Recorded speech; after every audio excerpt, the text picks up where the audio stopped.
অমর একুশে বইমেলার ১৯তম দিন ছিল অনেকটাই নীরব। এদিন নতুন বই এসেছে ৭০টি। এবারের আসরে নতুন প্রকাশিত বইয়ের মধ্যে কবিতার বইয়ের সংখ্যা বেশি হলেও পাঠক প্রকাশকরা বলছেন আগ্রহের কেন্দ্রে রয়েছে উপন্যাস। রিপোর্ট কায়কোবাদ মাহমুদের।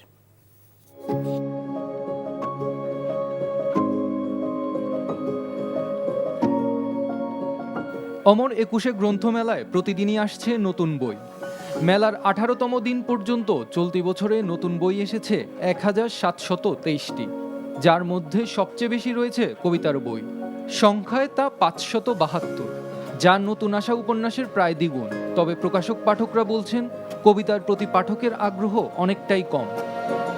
আমাদের বয়সের যারা আছেন তাদের ভেতরে বেশিরভাগ গল্প উপন্যাসের ভেতরেই ডুবে থাকতে পছন্দ করি। কবিতার যদি একটা ওয়ার্ড আমি বা একটা লাইন যদি আমি না বুঝতে পারি, দেন সেকেন্ড লাইন আমি কিভাবে বুঝবো? এই ইন্টারেস্টটা হারাই ফেলি।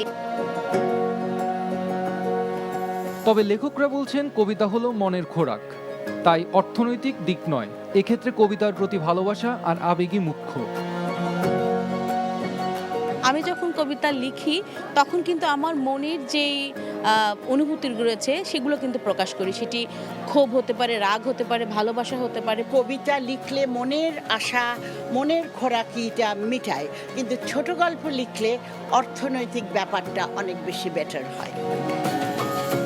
এদিকে বিগত আওয়ামী শাসনামলে গুম হওয়ার পর কারাবন্দী জীবনের নানা দিক নিয়ে হুমায়ুন কবির জুল ভার্নের লেখা গুম এবং অতঃপর বইয়ের মোড়ক উন্মোচন করা হয় এদিন।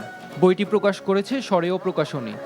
জেলে বসেই আমি এই বইটা টুকটাক অল্প অল্প করে ওখানে লিখি, কারণ ওখানে আমার সাধারণ বন্দী হিসাবে লেখার সুযোগ পেতাম না। তো টুকরা টুকরা কাগজে লিখে সেগুলো আমি বাইরে পাস করে দিতাম গোপনে। Kaykobad Mahmud, NTV news, Dhaka.